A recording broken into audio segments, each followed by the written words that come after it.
Apesar dos avanços científicos, o mundo convive há 3 décadas com uma doença que ainda não tem cura. O vírus do HIV continua contaminando milhares de pessoas todos os anos. De acordo com dados do Ministério da Saúde, até o ano passado, 544 mil pessoas já foram infectadas no Brasil. Mas pior do que esses números são os números da discriminação e do isolamento. Por isso, a pergunta que nós vamos fazer no Arena Universitária de hoje é a seguinte: é possível conviver com HIV sem preconceito? Para bater um papo com a gente, nós vamos receber hoje o psicólogo do projeto Praça 11, Dr. José Roberto, o professor universitário de Clínica Médica da Unirio, Dr. Fernando Ferri, o ator Cazu Barros e a coordenadora do grupo Pela Vida, Mara Moreira. Tudo bom? Para começar, eu gostaria de conversar com vocês a respeito desse pedido que vocês fizeram de colocar uma aluna do nosso curso de comunicação entre vocês, justamente para mostrar que o preconceito não está com nada, que a gente tem que interagir, a gente tem que conviver com todo mundo. Então eu gostaria de pedir para você, Cazu, que você contasse um pouquinho da sua história, como que você descobriu que estava infectado, como é que foi esse processo de aceitação para você? Acho que o mais importante disso tudo é o quanto antes a gente fazer um teste anti-HIV, se a gente se colocou em situação de risco, é fazer, porque o quanto antes descobrir que está infectado, melhor é para o tratamento, né? Agora, com relação ao preconceito, né, de por que a gente pediu, né, para os alunos ficassem entre nós, é justamente para mostrar isso, que o contato social, né, a convivência social não transmite o vírus da AIDS. E eu tive uma experiência recente, muito chata, dentro de um ônibus, né, eu sou protagonista, junto com a Mara, de uma campanha de uma ONG internacional que está sendo exibida aqui no Brasil, pela TV Globo e TV Futura, né, chamado Paixão pela Vida. Eu fui reconhecido dentro de um ônibus várias vezes.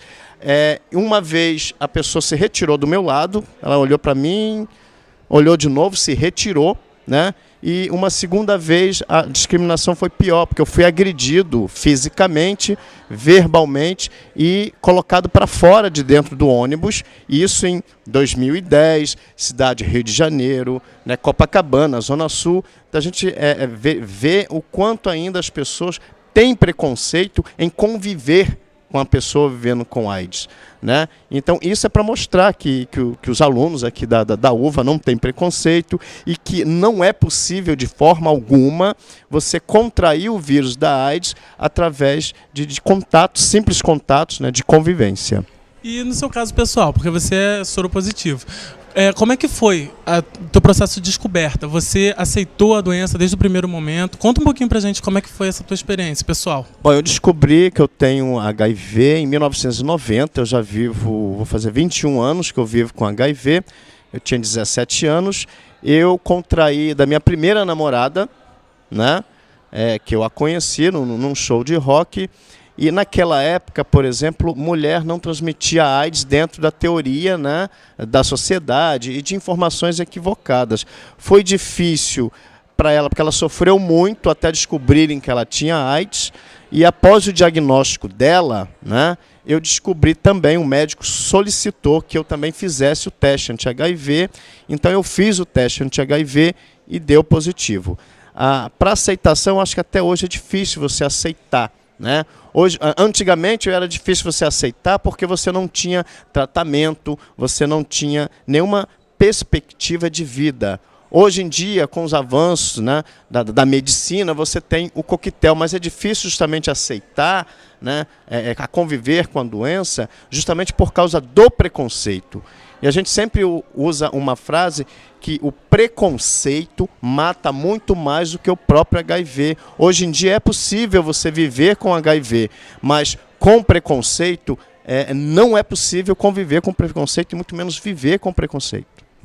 E você, Mara, como é que foi a tua experiência quando você descobriu que você era soropositiva? Como é que foi isso para você? Ter que conviver com isso, que eu acredito que para a mulher ainda tem um peso um pouco maior.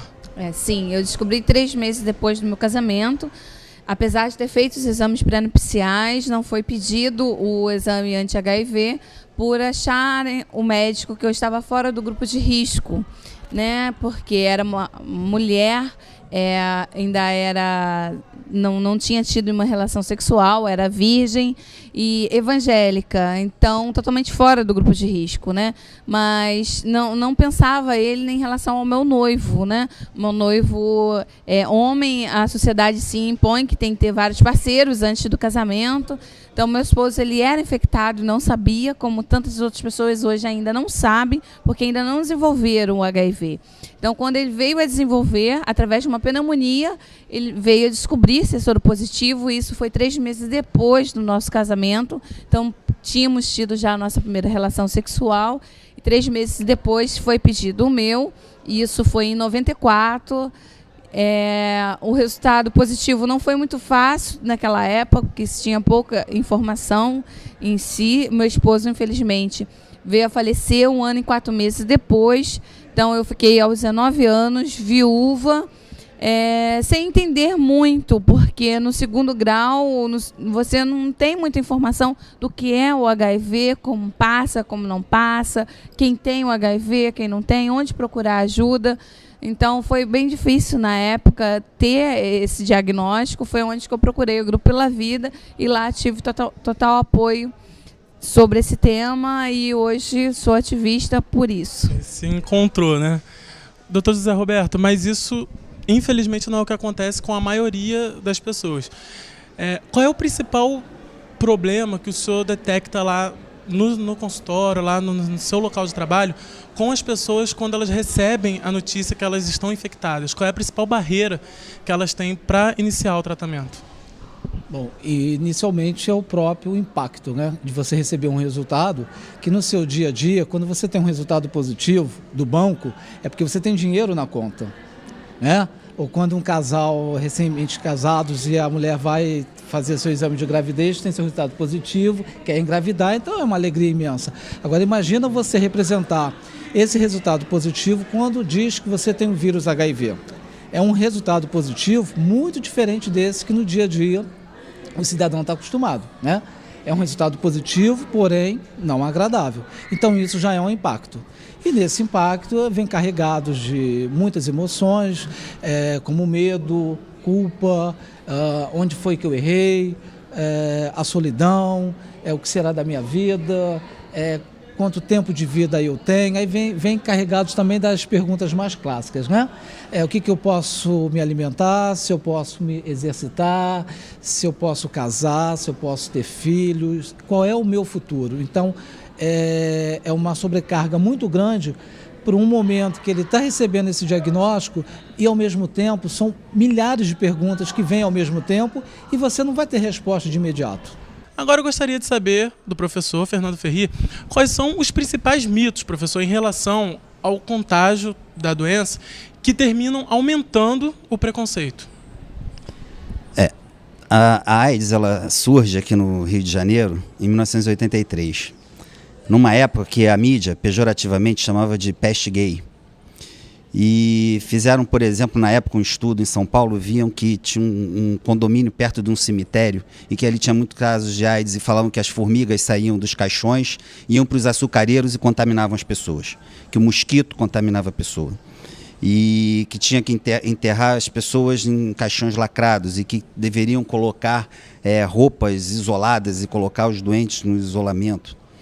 O principal risco é o risco sexual, compartilhamento de seringas, né?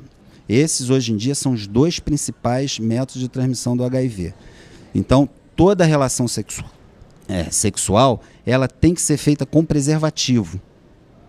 E um alerta principalmente para as mulheres e principalmente para os homossexuais jovens. Tem que obrigar os seus parceiros a fazer o teste. Tem que obrigar. O teste é gratuito, na rede pública não é difícil de conseguir fazer esse teste e tem que obrigar essas pessoas a fazer e a partir desse momento, se estabelecer uma relação de real confiança mútua, aí sim você poderia talvez abolir a camisinha, mas ela é essencial em qualquer tipo de relação sexual. É importantíssimo o uso dela, principalmente hoje em dia, né? Se todas as pessoas usassem a camisinha nas relações sexuais, né, a gente poderia aí dizer que em torno aí de 50 a 60 anos você praticamente acabaria com HIV. Eu gostaria de agradecer a presença de vocês, mas a gente está aqui com o tempo já estourado. Gostaria que vocês fizessem rapidamente uma consideração final para a gente poder encerrar o programa. Bom, já que a gente puxou o assunto que é de suma importância, que é a adesão ao tratamento, né, queria lembrar que assim, a adesão, ela é criada, ela é gerada, ela é produzida a partir da condição de cada um. A condição de sua alma, a condição de sua sobrevivência, de sua moradia, de sua família, de sua religião, se está empregado, se não está, se se alimenta e não se alimenta.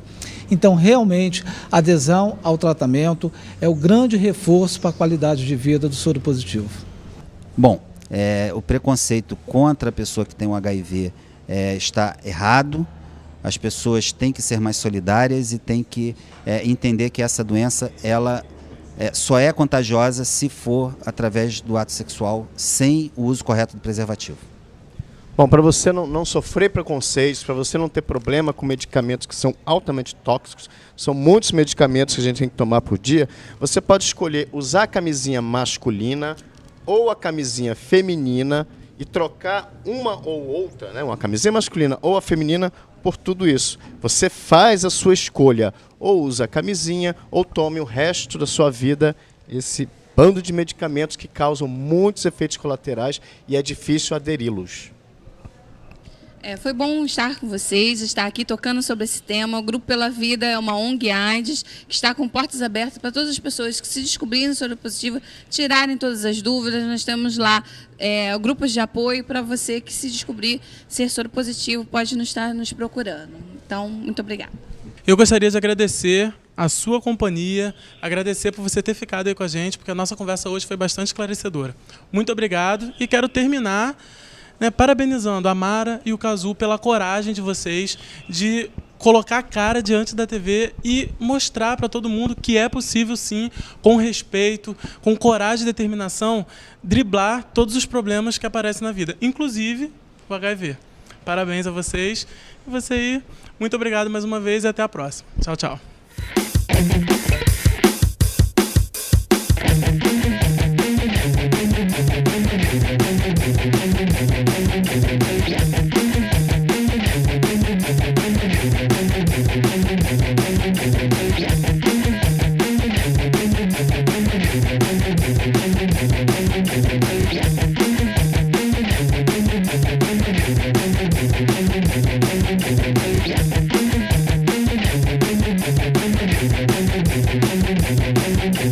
Yeah.